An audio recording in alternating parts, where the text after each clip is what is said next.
Mukkamala, are you there? Yes, I am. Thank you so much for being with us. How are you today? Doing well. How about you? I'm doing well. You know, we talk a lot about these vaccines, and some people have been vaccinated for different things as children, and then these various viruses come back up again. Is that enough protection to be vaccinated when you're a child, for example, for like measles? Yeah, so measles is one of those things that we're lucky because, yeah, it doesn't take like the flu shot where every year you got to get something because the measles vaccine is changing. So childhood vaccines usually protect for life, right? And adults who receive sort of 2 documented doses of that MMR vaccine, that measles vaccine, are generally also considered immune. So some of them last your lifetime, and some of them need an update every year because that virus is changing. So essentially, is it that the vaccine wears off, or there's different strains of this virus that kind of mutates and changes?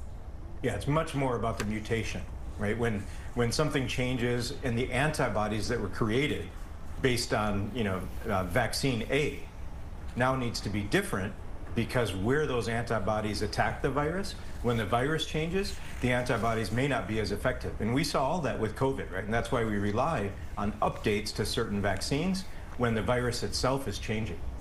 One thing that, we keep hearing about coming back around, chickenpox. I remember having chickenpox when I was a child. It wasn't part of the routine childhood schedule. For many adults, it isn't. Should people never that have had the shot or the illness be vaccinated now?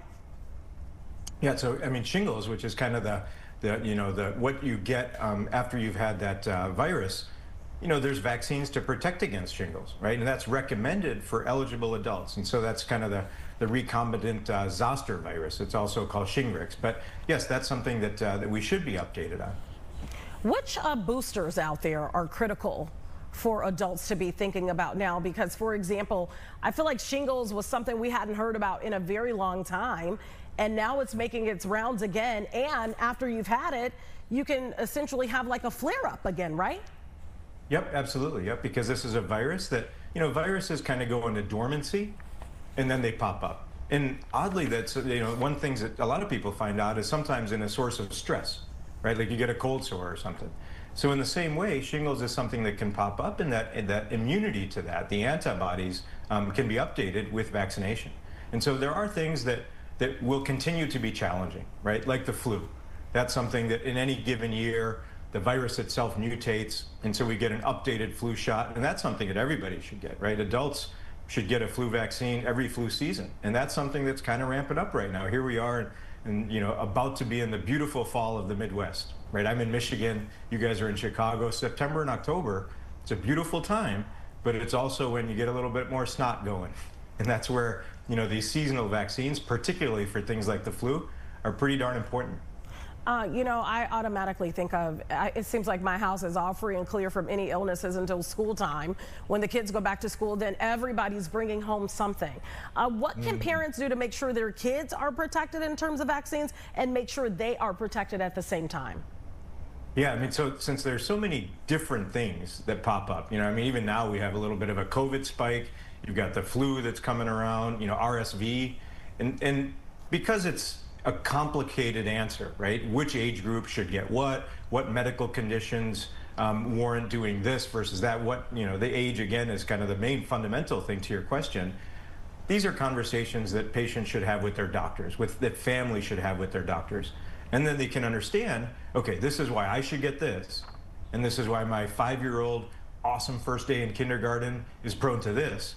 And that's just, it's not something that I would just rely on the internet to say, this is what we need and this is what we don't need. It's amazing the conversations that patients have with their doctors to get that advice.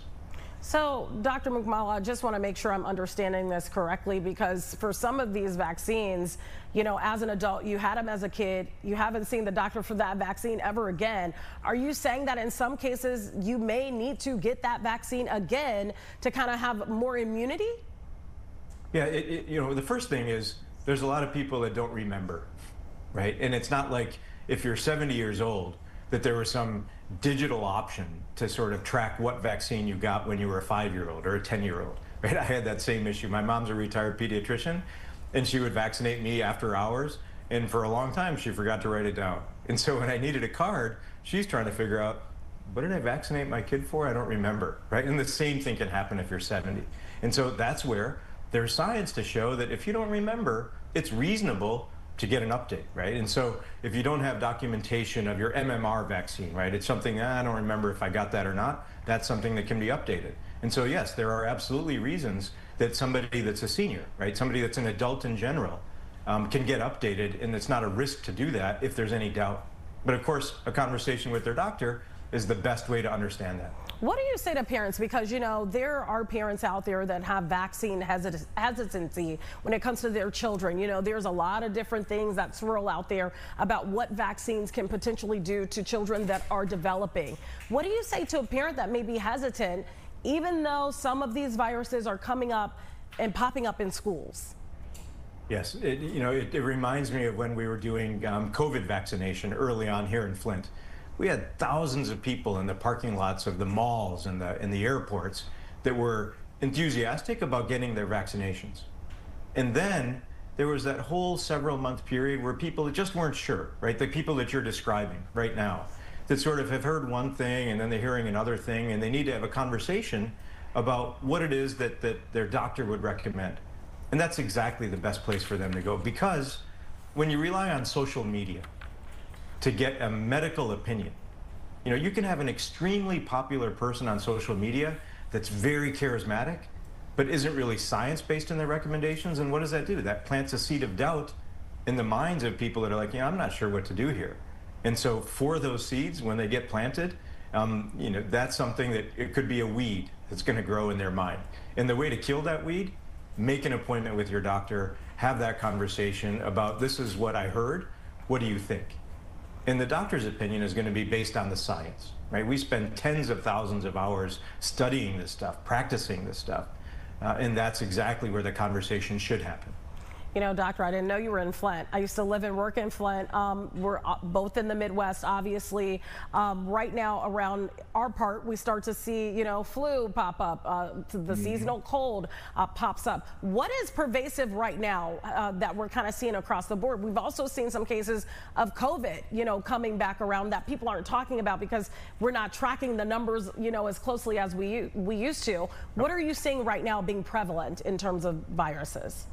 Yeah, so absolutely COVID, as you mentioned, I mean, it's having a little bit of an uptick, and that's concerning. But the other things are like RSV, flu. This is exactly when we're going to start seeing that, right? And September is a great time to get your flu shot. But RSV is one that filled up our hospital. You probably remember our children's hospital here in Flint, Michigan. And last year, they had a pretty tight, I mean, they were nervous about how many kids were coming in with RSV. And so this is exactly the time of year that happened before, and it can easily happen again. In fact, we should count on it happening again. And that's why the vaccination is the best way to keep your kid healthy and keep them in school instead of this hospital. Doctor, my last question for you. I hear people say all the time, well, really to ward your kids off from some of this stuff, give them vitamins. Feed them a whole lot of different various vitamins. Does that work? Is that enough? Or you do need to rely on some of these vaccines? No, it's definitely not enough. I mean, it's a good thing, right? And I would say that nutrition, right, a good, healthy diet is critical for so many things. But it's not going to be enough to stop the RSV from knocking your lungs big time. You know what I mean? It keeps you healthy in other ways, but you need immunity. You need antibodies. And vitamins aren't antibodies, right? And that's why both are important, but for different reasons. I need to tell my mother that, because I think that's, you know, kind of the old school way of thinking. Hey, vitamins, vitamins, vitamins. Doctor, we appreciate you every time you join the show. We appreciate your advice and everything you had to say. Thank you so much for being with us today. Oh, thank you. And if you have a homecoming to Flint, let me know. We'll look around and we'll give you an update on what downtown is like now. I know it's a totally different downtown than what it used to be. That's for sure. All right. Thank you so much for being with us. Thank you.